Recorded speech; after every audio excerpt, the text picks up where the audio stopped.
Abusiafo no nsiana bobabi a wo bia ya mo adwo mo akwa bebra so mamuni ama wodo bi so nsam a ya bobo na nwumre ye ba na ye de ba besom mo ensam ne doso na poso eni oso for sure ma ye sikasam ene ne ntotua so de atodwa se afie atwa mu 2022 no de obese kira kase na nemu eden edemo mayi efa ye sikasam ene ne ntotua ho ye beko na ene media budget review a wada won sam kotom raso yafo na nim no yakwa akojimo enchiremo na NDC mraso dwani o mraso jefie this year e wo Bogatanga Central abaton pesia so e chese ne papa ne nsem na ode bae no esan se na asem papa bia ni munti no enanko a na MPs no wo ye ho adwuma e parliament anwumre so no ye tete sa cheche for mo kira de we teacher training colleges ahodo no odon for ya adome free kira ko wo mo ade o nkuku ane o nkaka egu fom ahye tuate ase e de asem na SCA no pani bia won da Anglican University of Technology ano ewo enkransa e de futuo e mampanimfo se na no emra bia yakwa akwaje atumu a ebe makoya me yaduadua wi no yenya hweye ne me yani nko ho hwe a e de asam foforo ebe bro maye abusafo we ni afoforo pi e de akekese ne se kase a bia wo bia na nwumre ye ba ne de ababesomo yemfa seda Emma Universal Natural Clinic or some country says yintini and udompe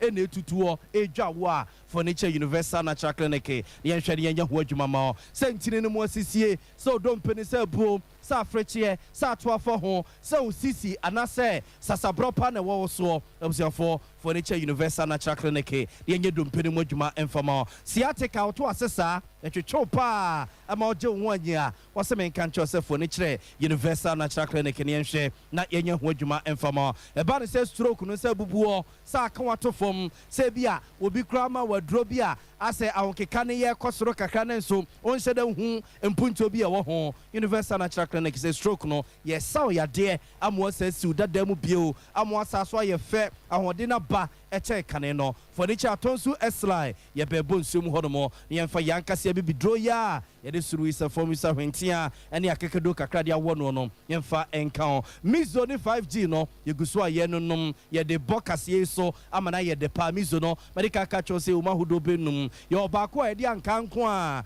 ene ye ene obako so ye de mango nko a na ye ye obako abroben nko a ene de ye ene obako a yaka fruit ni nyina de abom e de pa na so si kirenim yemo bia empenin kokra mere wo bia no bia e bo no pa na 5G no ono mama energy surunko amadwuma bia wo ye bia no watimi aye budu na kire Sompa FM ahase ya oba obenya bi ato na 3A Herbal Center for and 3A co capsules abedwa so a Food and Drugs Authority mpedi for jatum koko no de ayo bia asie tutu asie bese na de afre ne padua mu na ngina 3A Herbal Center for and a day abedwa so koko ntida bia no wani so ye otum koko ntida bia sisi ya de koko ntida bia wo yemu atimu a 3A co capsules na me kamfo de ama wo anya na odwa so na ngina Food and Drugs Authority mpedi for aje ediatum and St. Paul's Cooperative Credit Union Limited for say yentie manense bangrua num so don't for ya domu a August bosome ya ye kwakoromi ne da etoso ensia wo annual general meeting no basowe AGM a etoso makomako eduno nso 27th annual general meeting no baso no mo kire se assemti edaso say credit union opportunity, security, and service to all. And you don't for your domo August bosomia, ye kwako remo, neda etoso ensia, and we are don kopepepe na AGM no mode shisheso, or St. Paul's Anglican Church ya, a war a year, as Santamantamasi, a yamukum, abonteso seme and yeke. So penchemu bia, me patrono afre 0244 580366 0244 580366 and answer 0249 7163 51 0249 716359 where St. Paul's Cooperative Credit Union for and no more catch a bank so don't for ya domoa August bosom ne de toso ensia ebe bank momone musia na nkunta buo nyina aba no na kwesibre ne kan se AGM no baso enti enhye no so na brede du hono ma ye nyina yenko na bank yenkobu akonta emfa enkyeremo abusia wenum na aso ya sinema ba bia wo bia na enwumre yetimi aba ne aba besom mo mede no ense sign na ya bo amale bia boga yenye bre na afin sam no yenkomu ankasa emfa emamo yede bo hyase ɛde fi ɔsoafo a ɔwɔ sikasɛm no ntotoa so yɛwura kenofriata na tena yɛ sɛ ne yɛmu ne mu nsɛm deda no ɛnɛ ɔkɔ mmaransɛm adwafie mu a akɔhoma sika ɛde bɔ ɔman Ghana ho bra baabi a yaba beduro sikasɛm ne adeade ɔkɔbobɔ so de kyerɛ mmaransɛm adwafoɔ no na ɔkasi ne people sɛ ɛwɔ mu sɛ afi atwa mu no na nneɛma mu ɛderedeɛ na sɛ ɔban no ayɛ nhyehyɛeɛ ɛde ntotoa papa agu akwa mu a ɔman Ghana yɛ sikasɛm no pagya ɛna ɛpagya wɔse sɛsɛ kwa deɛ sɛ ɔwɔ GDP no a ɔman Ghana yɛnyini mu paa ama nneɛma atoto yɛ di ama yɛ a bibia di ho adanseɛ sɛ ɔman Ghana yɛ sikasɛm no a ɛtete pansamyɛ ɛwiewie sɛ amoako no yɛdu afi atwa mu no afei deɛ nneɛma atoto yɛ mu ɔman Ghana yɛgu so a yɛayɛ tutu anamɔ ɛkɔ akɔfa yɛ ntoma papa bi ɛde ɛfra. Mr. Speaker, I have also discussed the significant improvements in the key macroeconomic indicators, including inflation, exchange rate, interest rates, reserve position, growth rate, and the performance of the bank since 2020. Mr. Speaker, all these developments enhance collection efforts, governance, and improved by this August South last. We needed, Mr. Speaker, to protect our way. Mr. Speaker, government introduced several revenue measures to support the fiscal consolidation and growth agenda.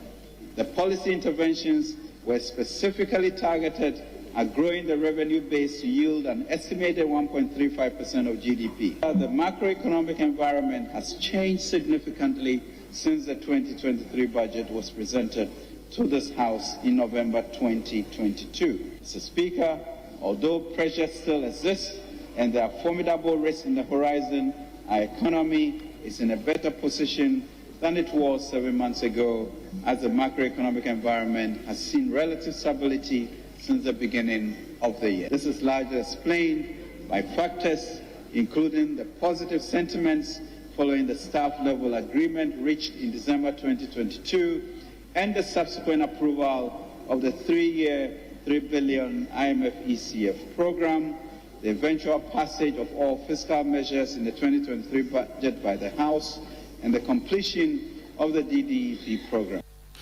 Absafo we ayo so for sure my God ye sika sano no ntutu so ye ra Kenneth yawo furiata ena yetene kan no akire ena ode soso se we de obegya tum ama Ghana ma de sie nyina ya hye ne nso se afi atwa mu ne de osese wanka na oboa enema mu ye dene sika sam to ape bibia ne wono mu a na ekoye ewo man ni mu na so gyame adom nhese papa mu de gugu na kwan so no ena nam so mo my Ghana bibi papa bi ahyase efri Nazareth.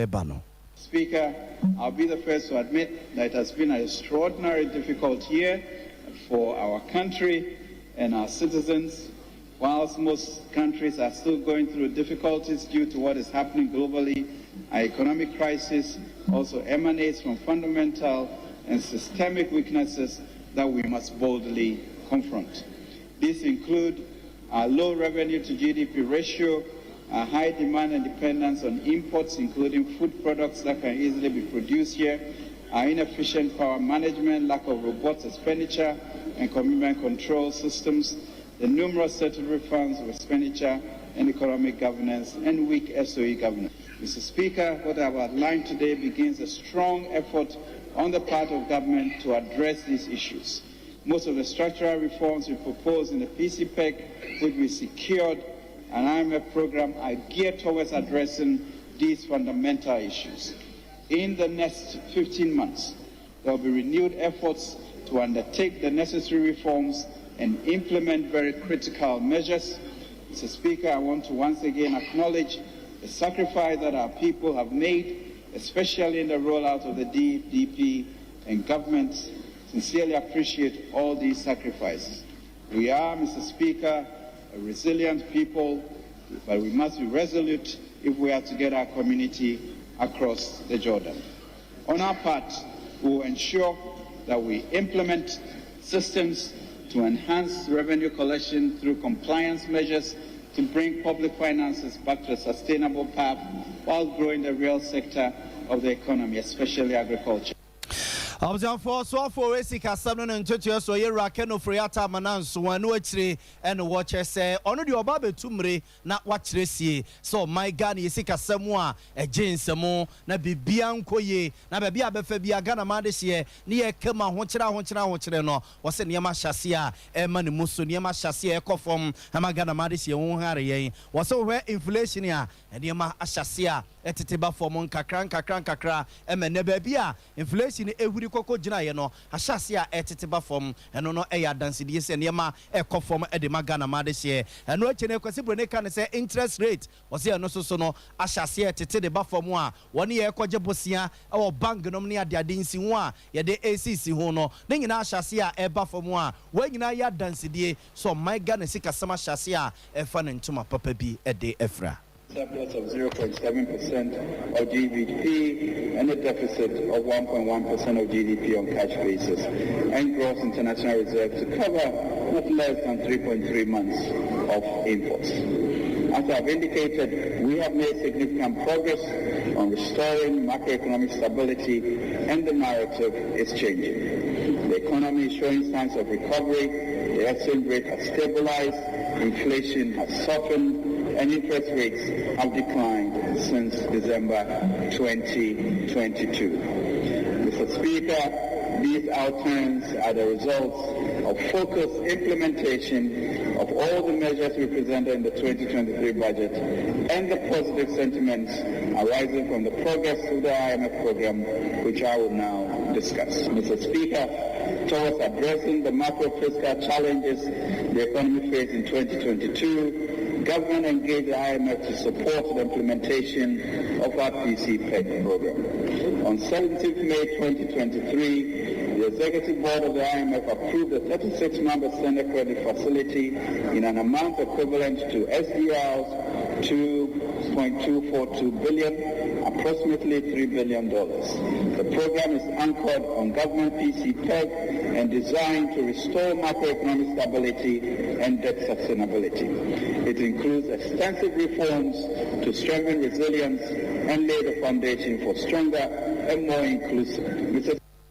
I was on phone to way so for hey sika 7 and 2 so ye Rakeno Friata ne yetene ke we mra enne wokọ mrasebe fiem na media budget review no wode koto mrasebe for enim yesa akọ sika no afe no a ne ye ba be hyase afi no wode kan koi ema ode enkrata koto mrasebe for enim so moma ne sika wode be bo oman ne ho brafi mu no nyina na afe na pa mu sa no oso akọ se ne yenhyehye ne mrasiti no oso akọ wode koto mrasebe for enim se ebia sika so mesi anaso obente no a mode ma me no ye hwe a de mani bua na de mani geji a ebetima sunya fi mu nyina anase bi agese mu wa kakra e de ba be pim so eno ne nam so me ne okomra se ge mu a wode nkrata akokoto mra se gafo nanim se bibia ya ne sa na sika no mode ma no ebeso no a ehun hia bia se osaba omonim so mo ma no sempo anase takobi emfa nkoso so ba bia nsa na o ma yetimi atwa afiri nyina awie na obobo ne nsam so wie ye no ena mra se gafo no bi no mo hyase se ne wonsam no de aba na osususum na ne ebe ewo ne odika kasa ye ede oyo pani a woda edom kuma na no emrasebe dwane o emrasebe gefie ma desia ewo adwumako enye ne sien abato mpasua so onabo cancel atoba forcing na edikan ehyase se otutu bi ede ama papa ni wo che se na ono no se Ghana fo ye ho ato ye nse se kura no mu bu ye kom no mo ekun ye nye ho twabre bia ye ne wono so afo no a o sika sam no ntotu so be ka che Ghana fo se ase ho ahyase a ye hare ye ho ahyase eto ye enema kwa na ekofom osisese niema bodin a ena eya efiri china kra ko petru ye ba betutum na wei na wo be ka che se o man no enema yiyi no. Mr. Speaker, we have listened to our minister responsible for finance. Mr. Speaker, I listened to him attentively, and I've also had opportunity to review the papers, the document that he gave to us. Mr. Speaker, he said that the performance so far shows that we have turned the corner. Unfortunately, Mr. Speaker, the evidence and the numbers before us shows that he has rather deepened our woes. Mr. Speaker, I say this because he has said to us today that he is revising economic growth from 2.8% of GDP to 1.5% of GDP. The Speaker, again, he said to us here and now that he has borrowed 5.5 billion Ghana cedis from January to June from the T-bill market. The Speaker, not long ago, this same minister had informed us that he will not borrow at all in the year 2023, and that going into the remaining part of the year, he's going to borrow another 41 billion Ghana cedis. Mr. Speaker, aside that, the cedi depreciation we are seeing so far is largely because he has defaulted in the payment of external interest and principal. I will move for the suspension of the House. But in doing so, let our minister not say this anywhere, that he has turned the corner. He has rather deepened our woes. Thank you, Mr. Speaker. I was your phone team. I saw Jenny or woman. I saw your firma this year war a Jumako and yen Nesia baton Persia so our infinity mantemo honorable case la toba forcenia a dom kuman or da woman no and yet in Canada watches or nay or soft with a casam and 2 years or ya junior and ye say crown mubu Ghana fokum Ghana for which ye rofa say a pie home cranoa ye hunia cinema bebia now because he said the name Muajo and Yama Bafom I'm a Ghana for your one toyania now what Ghana have na we ye case la to ba forcing nensemwa na ode emane osofo wesikasem ene ne ntutu so enyo no nko na okasa ye ndc mraswe dwani ono so mraswe gefiem ema adehia wo Bogatanga Central abaton pesia so onobo Isaac Adongo so ye ne se ene papa na de na oba ye ye no esan se na asempapa bia ene ne media budget review ne munti no MPs ne nyina akra no mo da ene na no mo beda wo parliament wo ma anya hu if ze na asem wo de bae no na asem papa bia nim nti ADC fo ne tonko NPP fo so de wo ma da hwankrom a enye ono kra na okonya ne obi se ke sore na mo finance minister no wi a enkomo da ya kra me bi kra no enso sonsu yera Isaac Adongo ne nsem wo de tu dwamra se gefie mu ne. My leader is in full flight. I'm sure if you give him the opportunity, he will start the debate right away. So we all listened to the funeral dirge. At some point, I had to wake up and ask them to wake up from sleep and listen to the man. So when they finally got up and said, yeah, they were sleeping. So I was surprised when they suddenly woke up, they were shouting when they hadn't heard the man speaking. But like my leader said, the finance minister says he has turned the corner. You have turned the corner when inflation is 42%. Is that the corner? You have turned the corner when you are reporting that even by the end of the year, your reserves will only be 0.8 months. That is less than 1 month of reserves at the Bank of Ghana. And you said that is turning the corner. You have turned the corner when the governor and the MPC just recently increased monetary policy rate to 30%. You have turned the corner when the Bank of Ghana has reported that the cedi has depreciated by 30%. So quite clearly, he is not even near the corner, let alone to turn it. You have turned the corner when your central bank, the Bank of Ghana, has actually recorded negative reserves at the Bank of Ghana to the tune of 70 billion, that's the total borrowings. But our reserve position at the Bank of Ghana today is negative 70 billion. What it means is that all the monies in our banks that they force them to save with the Bank of Ghana that we call prudential reserves, Sikanashi, Bank of Ghana has wasted all that money. All the monies they've been borrowing from abroad in foreign currency to support the cedi is gone. As a matter of fact, if you even take away government debt that they have impaired of 48 billion, you will see that the Bank of Ghana has a whole of 22 billion.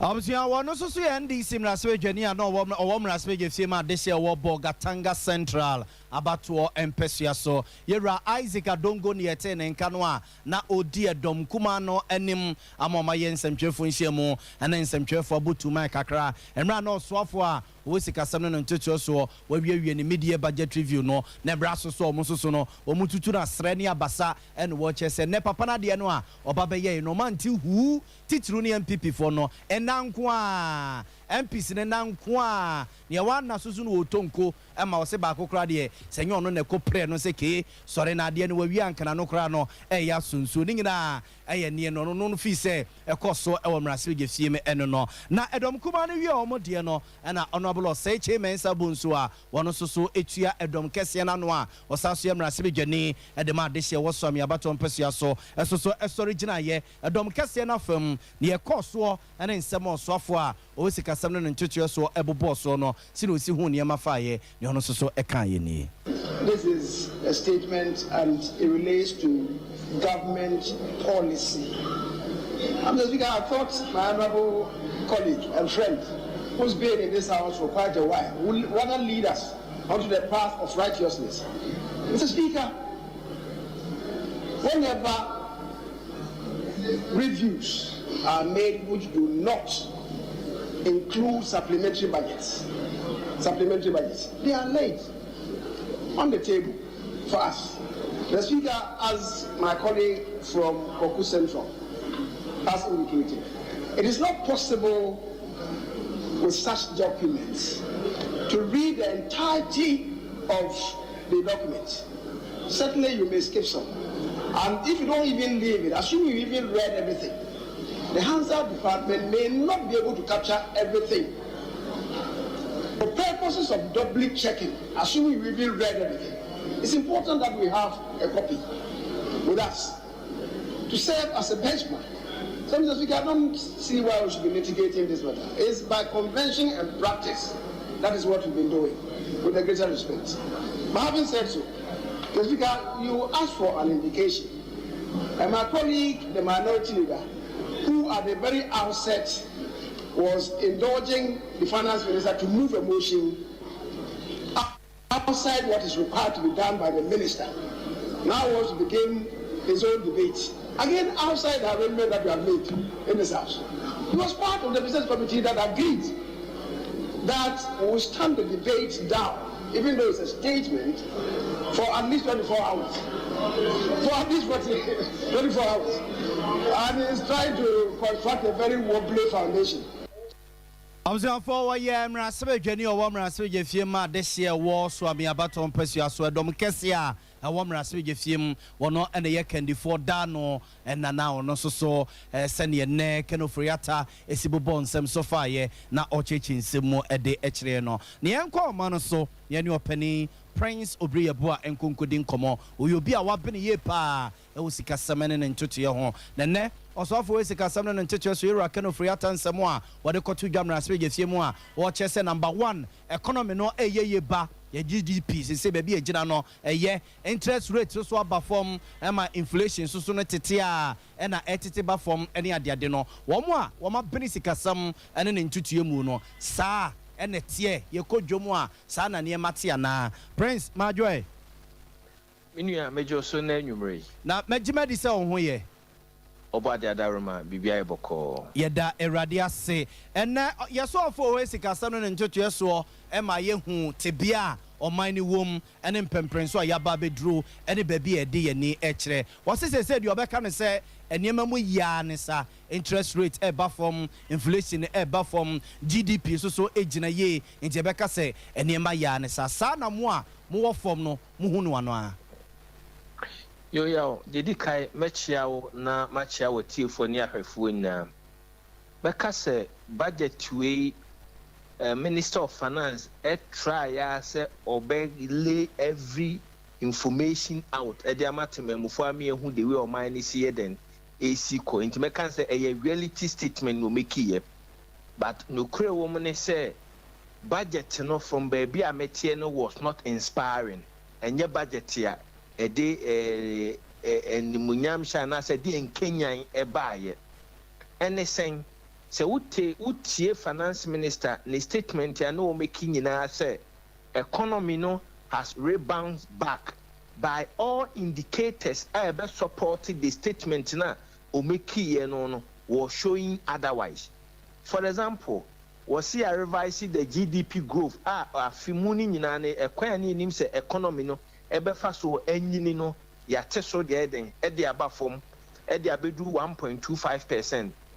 just last week ana Bank of Ghana increase policy rate. So what check here CD no despite IMF bailout out there my and so still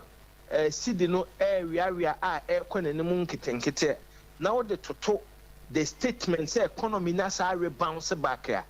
Menene ya adwena enye. But I do admit say there is a relatively stability and niema boa den ejina kakra as compared to the second or the third part of last year between July and September October 2002 no and niema boa 2022 niema boa ejina kakra. But the statement na finance minister making no and support the figures na ono ade to abontema Ghana for no. Na sir edu baby na edom kuma no so no kire se oman no mu eba be ye dene enema ba be ye dene ewo anim no sa na eti ana minua me hu ne se enema the hardest moment ya go through awie samre na ewom ni nyina na transition moment efiri na ekona na me wogide se enema be hya eden apeke the make say the finance minister nya adwen say enema tan ne awie no enema tan ne wie ba so hwe ba bia efiri ba ani ba bia ya bedru na ema ye nyina ni da so say there is a positive enema papa wo ye nim a enche ye be den ye behunu se obusa me gide say aban no as a deliberate ntina we reduce the you can say the GDP growth by the end of the year.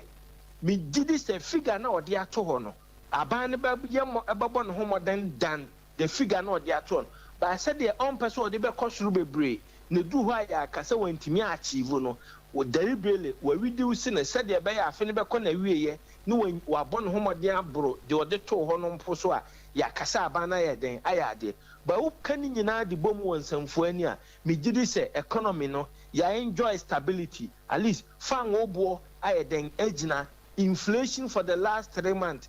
then ejina policy rate even though just last week you're increasing by 0.5%, the increase in insignificant and no impact on the economy ni so ejina enti on the whole no I believe say we are bouncing back but yenyan rebound say yenam on the road of recovery. Yo, Prince Any Mamfa unsi na ye kwa anim de ye be pebre ni atena se de ho nkomo nyame nhyira opa ene wadaje enwumre abusafo pani Prince Obri eboa e obi a wabene e o sikasem ne ntutue mu ene ne na akwakodin nkomo nyina e kanofori atansem a ene oboboso o mrase be yefiem na ja ono soso abobo bi so de a kire ne se ye nyamfiri o ha no mu de ye nyamfiri ahoche no mu de ne so hwese ne ne mesika kono a ene daso e wo honom ye be kwenim ebre mu odene no ase ye yakone nyina awie enti ebre wo ye nim de eja otwede amponyan krompon kyehye a enam kwa mu ba no se bibia nkwa nkote bayira homa mu a eja atagefo wa ye bete denne ye to aso kedofre atansem no a na okasa de for capitation school feeding program num any free SHS we bi no mo kire se esansa ban ho akire no na kapre motuma no na chese sika bia every babia ementi no na me ankwa ankofa kwa mu a wan hwe ya na mampani na do denko akufuado aban yi kwa akotwa free SHS mu wan hwe ya na school feeding so mo kwa akotwam capitation grant no ne ade wan hwe ya no mo kwa akotwam ene osoafo a o sika sam no ntotwe so e kasa de fa ho e kasi ne people se emfa ho ne awonyehia ene ahokire a woman no ennamu no free SHS so muntwam school feeding so muntwam saa so na capitation so wo entwam ne niema pia eboa esoso amanfo asene mu nkakran no enyade a wo ebetwa bia mu. Government continues to sustain social protection programs to protect the poor and the vulnerable. The half-year performance of the identified programs are provided below. Under the LEAP program, government disbursed a total of 169.95 million as of June 2023 to 346,000 households comprising 1.5 million individuals. This includes the increase of the monthly grant to beneficial households from 32 cedis to 64 cedis for one-member household and 38 cedis to 76 for two-member households. Our target under this program period is to reach about 8% of the population, i.e. 2.5 million people. Under the Ghana School Feeding Program, coverage increased considerably from the 1.67 million beneficiaries in 2016 to 3.8 million beneficiaries by 2023. The feeding grants cost per meal, per child, per day increased from 1 cedi to 120 cedis, 1 cedi 20 pesos for the 2023 academic year. We have also settled all arrears owed to caterers under the program for the second and third terms of the 2022 academic year and the first term of the 2023 academic year. The capitation grant contributed to increased enrollment in public basic schools from 6,048,897 pupils for the 2021-2022 academic year to 6,114,302 pupils for the 2022-2023 academic year. Under the free senior high school, technical and vocational education and training free TVET programs, a total of 447,396 first year students enrolled during the 2022-2023 academic year to bring the total number of free senior high school TVET beneficiaries to 1,318,035 students. Government continued with the construction of 9 state-of-the-art TVET centers. For yourself for Hesika 7 and 2 years, Wamanan, so I know actually, and a month for Quacobusa says, Abreya, Abai Esusika Hui, and Yimbia fee, any of ya Yaquaco Remu, Ababe Yesika, and the Ama contractor for Amye Aquine, Aquine by the Ama contrage, or Mubenya Simpoan Capre, and the Ama contractor for Namasa Quino, or Matwaswaya na, or Swafu Hesika 7 and 2 years, so a ye annonce. Mr. Speaker, to improve mobility and accessibility, as well as safety along major trunk roads, the following projects are at various stages of 1.2 kilometers Asim-Fosu-Asim-Praso portion of the National Trunk Road, and 8 was completed and commissioned in June 2023. Accra-Tema Beach Road, Lot 1 and Lot 2, 79-89% complete respectively. Construction of a 3-tier interchange at Nungwa Barrier is ongoing. Development works on the Kumasi Lake Road and Drainage Extension Project 98% complete. Selected roads in Sekondi and Takoradi Phase 1 is a fifth of the way complete. Tema Flower Road 30%. Complete Phase 2 of Obechavili Lamte Circle Interchange and other ancillary works 86% complete. Construction of a 4-tier interchange at Swami in the Asanchi region to commence. Construction of 50 prefabricated bridges in all 16 regions and continued in 2023 are 86% complete. Design, fabrication, and delivery of 87 steel panel bridges is ongoing, with 45 bridges delivered. New bridge under construction at Trifupraso to separate vehicular traffic from the railway line is 93% complete. Thousand for so for Hesika 7 and 2 years, so ye Rakeno Foriata and no into Costa na Manfo Busa Sabreya, Abai Esusika hon, Naka Premoto Mano, Yakofesica or Hen or Modia Quaku Yaquine, and na Obobo Swachim, a quine be Cranoa, and for so minor, Yawa him, Capremoto Mano, Sika and Nahonomono, Abai Gusu Awoye, and in your word dimwa, Abai Ebabe in a noble bosso, and the Acharaman Sansa fee, Ababe Yaquine,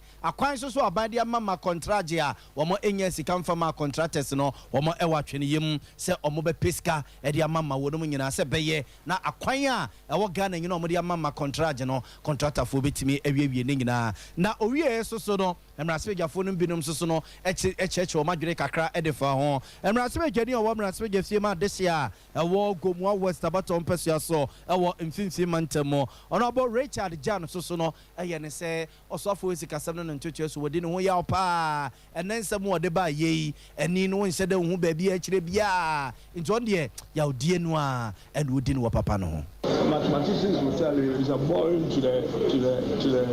what they call second part. There's nothing really new here. And Zama Nanchamoria Mamu budget so the last budget we read in November. Yakwa Now, today, I am a fear me impact on our fiscal situation today, because I am impacting both positively, impacting positively and negative.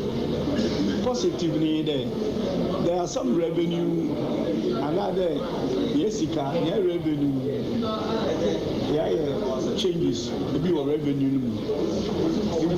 Them taxes here is that what I've been now. You're supposed to yield some money. How much? The expenditure, there have been some cuts. Have the impact in them cuts. If you so order it to be a signal with this budget, a media review to ourselves as Ghanaians, international community. There, as I IMF, are we on course doing it? Not to come and give other projections. Last time projections, they were completely off. That is my concern. Growth, as Olamba indicated, or inside the chamber. They were off on that, and they were off on many things.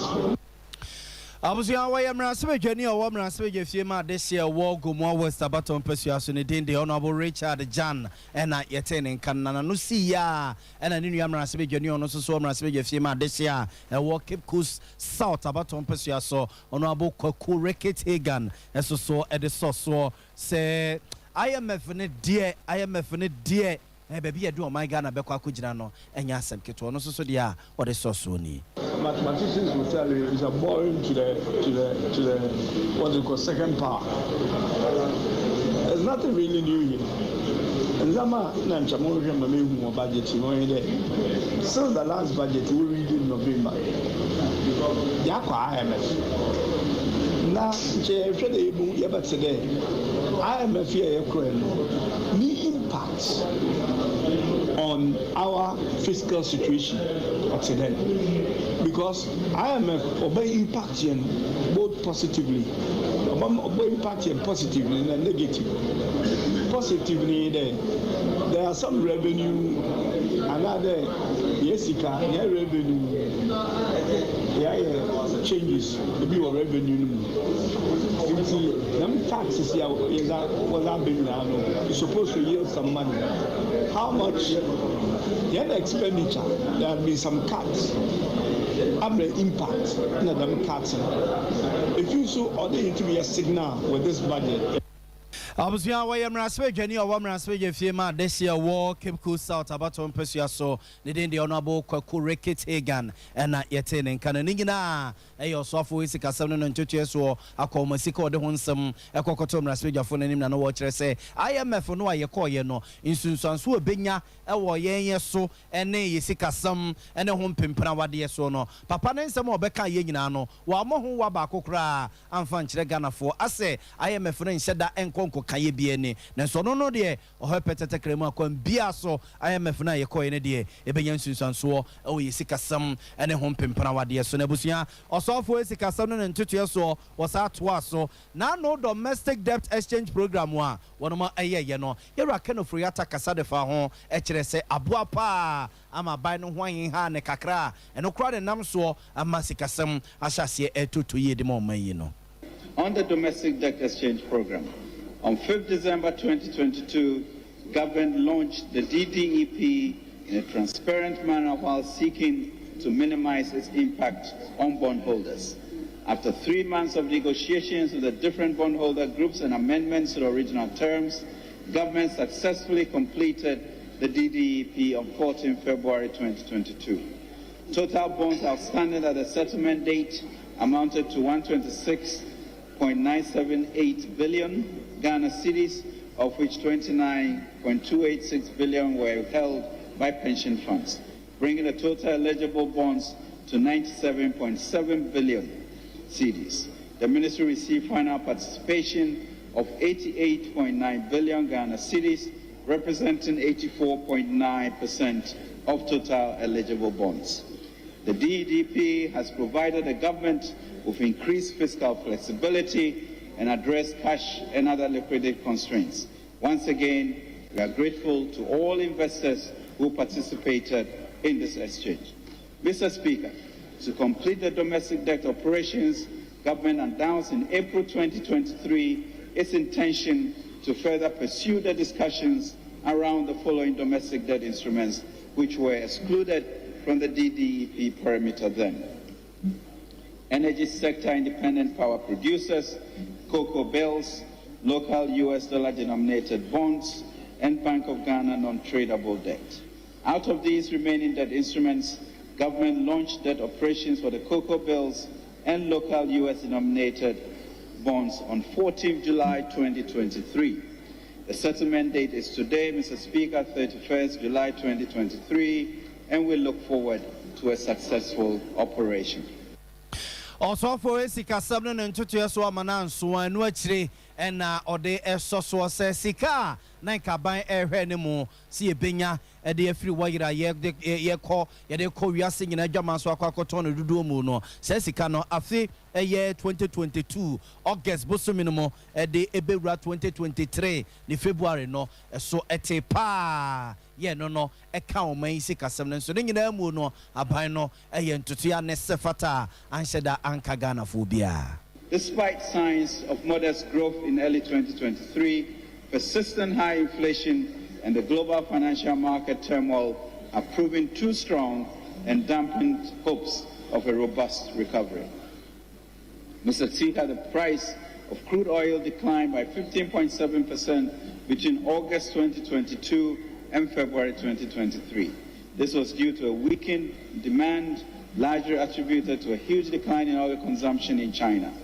According to IMS World Economic Outlook Update, July 2023, crude oil prices are projected to fall from an average of $96.4 a barrel to $73.1 a barrel in 2023. However, gold and cocoa prices have performed better than anticipated.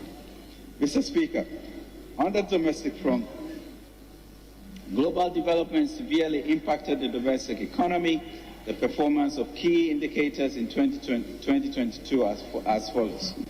Overall, real GDP growth declined from 5.1% in 2021 to 3.1% in 2022. This was lower than the 3.5% projected for the year. Non-oil GDP growth declined over the period, recording a growth of 3.8% compared to 6.6% recorded in 2021. Headline inflation accelerated consecutively from 13.9% in January to 29.8% in June and to a peak of 54% in December 2022, following the sharp currency depreciation and surge in commodity prices. Interest rates broadly trended upwards across the spectrum of the yield curve, consistent with the tightening policy stance. For so for Sika Sabnon and Tutua so ye Rakeno Friata near 10 and cutting to my Ghana, yes, say ye 2 a year wire, Nidu Modiaco, German Swaka Toniano, Sikaya na Fibia, Wamaino Enya, and an hour so for Sika Sabnon and Tutua so HRS, baby or mine about bedruno, so more efficacio calculator to Tony Maho, SSC plus times say, Ecomia equals to a fear chairmono, ne August Bosomino, a dear bar. Edibera afimo ne February bosumino no ene amamu dinema isika sam nya free wayire mu no so ete pa na busuya eno ne yakwa oma no so ne ne opene Christian Tachijan akwakode ehon komo oyobi a wabene ye pa e sika sam no ntoto ye ho yankone kokobusa se eja wo mo na eja mo timi hwe petete krem sika sam ne ade wo mo hwe ne mamu no no kre se Ghana ye sika eya na mpempi no ayenya e free wayire ne tonu mu no aye e free August bosumi afie etwa mu de besi February no ene ma ekofom opane Christian anwure me mo adwo ayo seminia majima di sa wo ho ye nyame adom bibi anwure de mi hu anim na eye no krese sika eye yenya ye e free owayire a ye ton dia kowiase nyina adwama so every August last year edebewura afi February mu no yesi reduce ya eba be 15.7% eno kresa yo me da se bebre mi nua we de mechia ne tiefo ne ahwefo nyina mri wo hwe on the world market crude oil trading no na as at last year no na it was almost $90 per barrel. As at the time I buy air in the budget and no share expected revenue and no be free oil dodo a obetoni nyina no or the pege at $88.55. And also we share nanu ya last week yeah crude oil per barrel no in US dollars no is only 74. Enti no no emma here say finance minister they will be review and expected revenue and expected inflow and giving free oil so no and no enye the fault of his and enye Ghana my fault on the world market no sana prices no echo until we hear arithmetic na so by almost 15.7% in absolute figures no nanka yedim say be yebenya be $1.4 billion from oil revenue now so the way our trend no is equal swat from 88 about drew $74 no they are now I say are buying it in review at the budget about $1 billion until almost $500 million there they are buying yadia and sabeka internet will be here say will be review budget no downwards. Na sir or see economy no so no ashase show signs say ye free ya hun ye hiem ye free ya hun chirem ye free eye atetea na ye namu no mo ama bini wo sikasem no sa na mo susu mu hunu na se kakran oka interest rate asem se abafom oka inflation ho asem se abafom oka eye Ghana ye sika no ene foreign currencies no eja akansie na asie no okasa kakra edefa ho no kre say baby edi ani kire no eni da so e wo honum e de mo man ya na. Absolutely. We share interest rate before the year ended no na treasury bills na can go be 30%. Normally non so no we share banks no interest rate or charge banks na jumadi obudi no akoye so mo to scan no mo so aton wo to scan no benchmark na your treasury bill rate aban e dia to wa ojeje before say year no be end no na buy treasury bills almost 30%. I know na ya dia na wo 3 year pa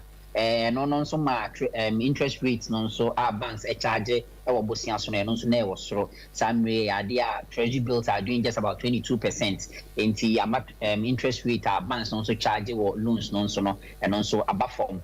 before the year ended December na inflation na more than 50%. Some I can say it is doing in the region of about 20%. And also a idea above from I no is contributed to by forex markets. No, so you have forex markets now. Before the year ended, no, now the city was losing a lot of value against the major trading currencies, including the US dollar. I don't know, I could do be 16 Ghana cedi per dollar. Samra mino say it is doing just about 11 Ghana cedi per dollar. And no Moshe Ghana ye injumedia idine no ye niema ye use do na ya dia ye free amanone ene deba. Enti 24 no ya no mudi dollar next year mo pebi atima kwa fa niema ba. Enti se na last year ye mfa ne say na obi hia 16 Ghana cedi to buy $1 no de kwa fa niema na ba. Samre ya 11 Ghana cedi to $1 no it means say ya dia eswate enti niema na wakwa fa na manone e dia badwa so no and also ya dia esubete and na ama inflation no nyina ya dia e ba form enti wo hwe economy na the major thematic areas I know inflation interest rate and forex markets no they are beginning to see positive outlooks and na ama or ka say yen sikasem no ya dia a movie a free then woes na ye wo mu to a better position. Enti yene ne be ya adwen se ka se nema improve in the Ghanaian economy. Na Osaka bibi say planting for food and jobs ya ye de ba omode ba ye aboa ma enuane bi te say bro emo enom ne ade ade nyina buma se say emo ne aburo no kra no chese ye dia ma na bu ye so ma se say no ma kra no ena esoso ne ade ade a wo adwamu a etisa if said dokono no still a ne boarding you ena mo no so no still a wa che ne boarding sa na tie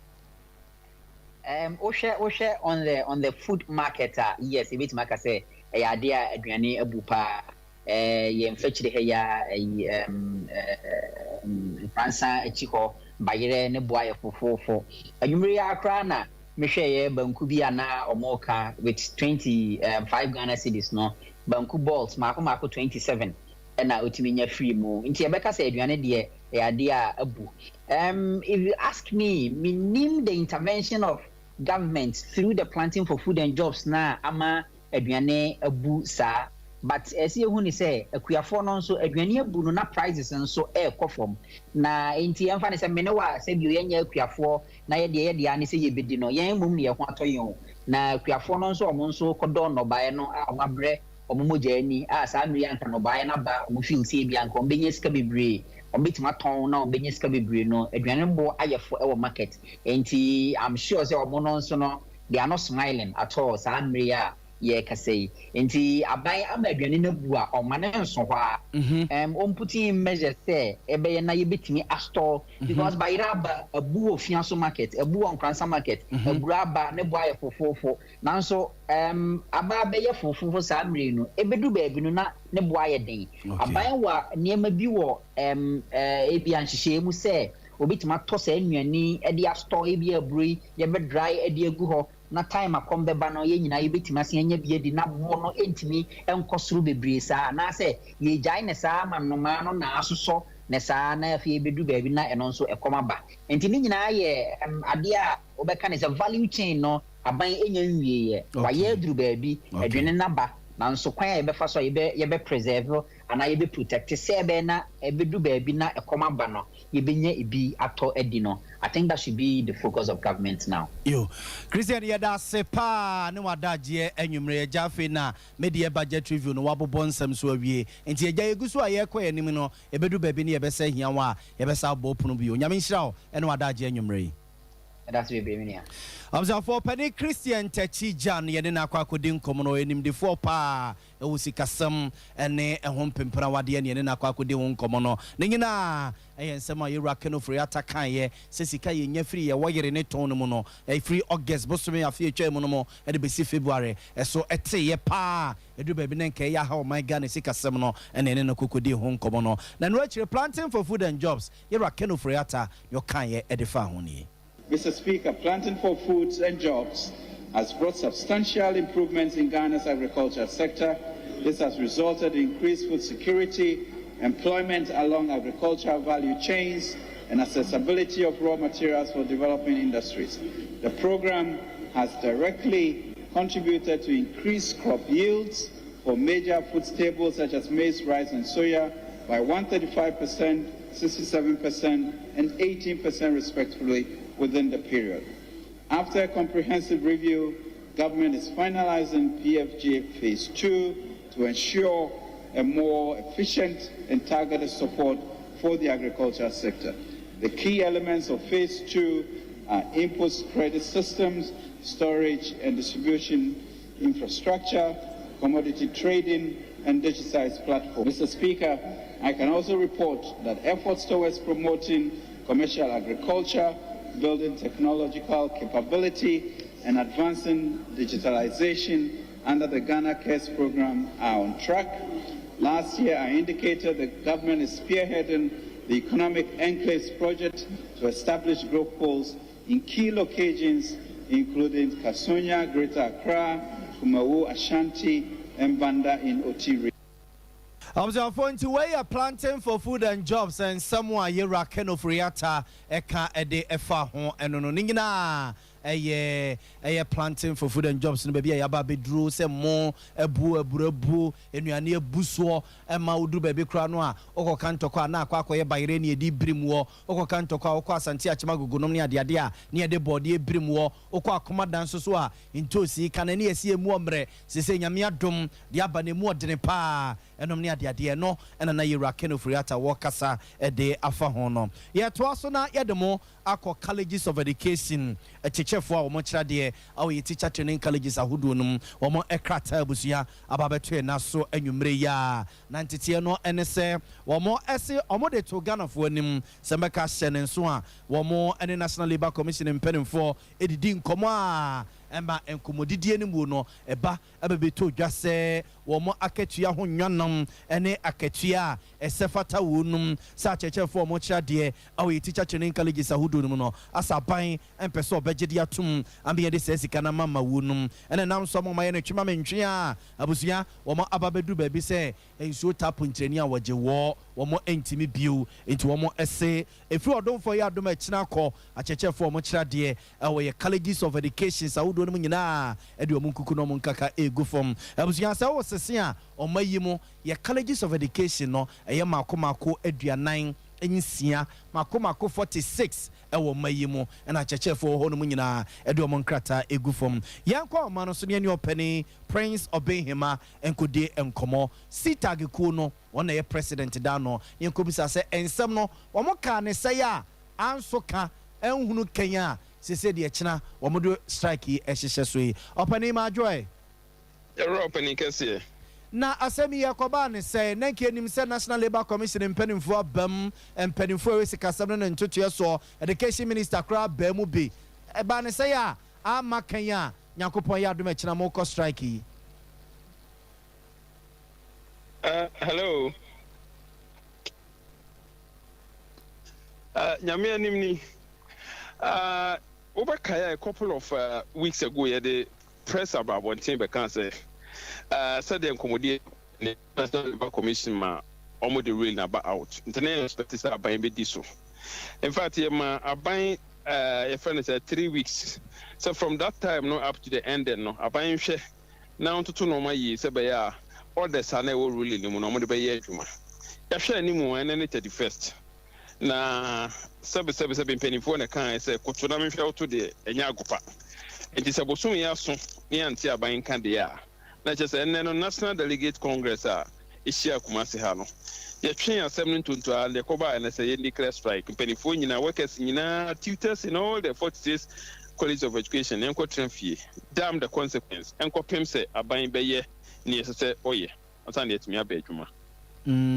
nti sɛ mo nsɛm a mobobɔ so yi sɛ bi a abayɛ n'adwene sɛ wɔyɛ baako wɔyɛ mmienu na bi adeɛ aka akyire no monkɔyɛ adwuma ansa ne yɛhwɛ nka mo asɛm a still a monte ase mo deɛ mopɛ ne nyinaa ɛyɛ orders a court de ba abɔnten sɛ court de orders ba abɔnten na ɔka sɛ comply ABC a wontumi nka sɛ ma comply with A and B nti no mahoɔden bɛdu no ɛsɛ sɛ wɔn yɛ ne nyinaa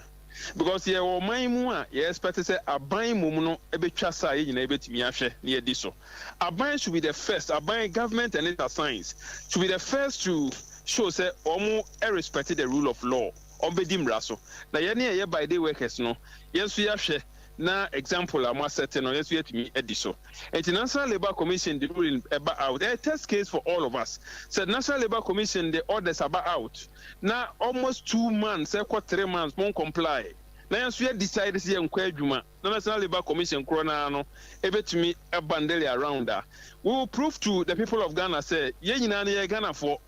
a yɛn nyinaa no yɛwɔ equal rights yɛwɔ administrative rights yɛwɔ human rights a ɛsɛ sɛ yɛn nyinaa no mmara no yɛdi sɛ wɔyɛ aban sɛ wɔyɛ worker no ɛsɛ yɛn nyinaa yɛdi mmara so nti no yɛdeɛ we are simply saying say aban should comply with the orders a ɛde baeɛ na ɔmo bɛyɛ the needful.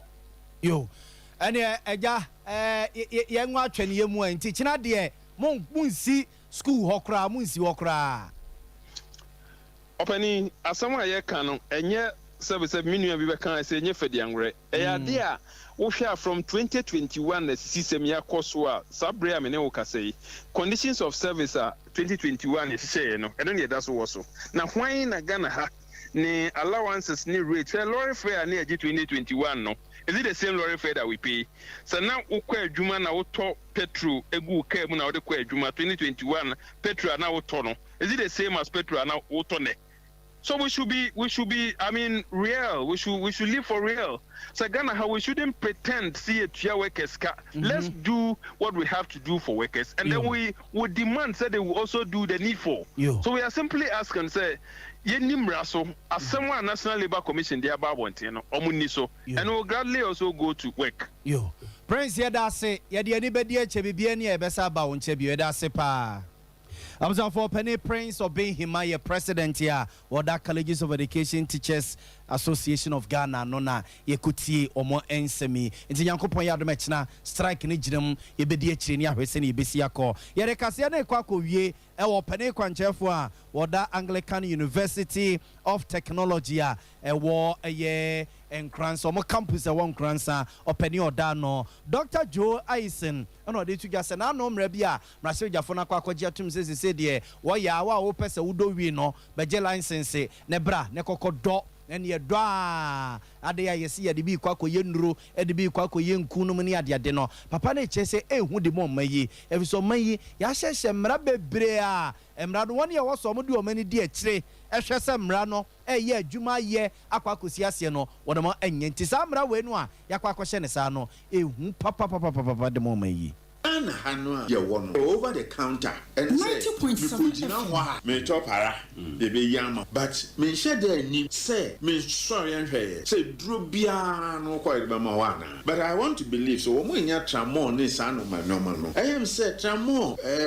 I was saying, the prescription now, echo. Now, so me GD pass, baby, or wow, especially in Kurunketin in Oman Libya. Yet the Bama, but we need prescription. A bit said to pie no man, me say. Biako membo kronidi oto to paye 3 Dr. Bia ni obetro se to paye miensa da obetro bia da kro miensa 5 days but obi ko ha okọ no so nkra prescription o say o the color o say me black and red na ni pon so aden we yi na o the amount Sompa nti ekono na eyesuro no say lo ade we ya de ba are we able say wonu mo e de be kwakoja o mu say wo mu fama public no wo mu be very strict say yes wo doctor natural amount.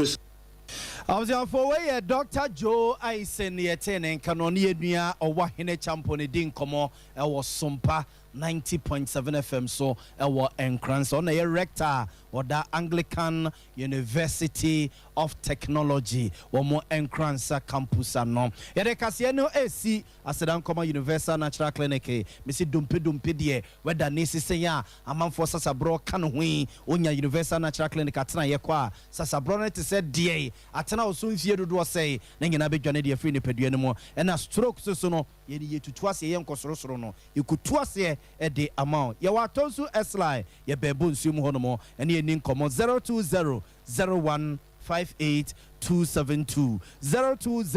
02001582272 na mizu and 5G no drink enyumre ye kase no ye de boss wo eno no nyasem ketwa edepa nanso si chire nim anka yanka nko a mango nko a pineapple nko a wabra yemfa bibia emfremu na 5G no so ma energy soronko ama adwuma bia wo ye bia wotimi aye 3A Herbal Center at 3A Eco Capsule se be dwaso akoko se fifiri woto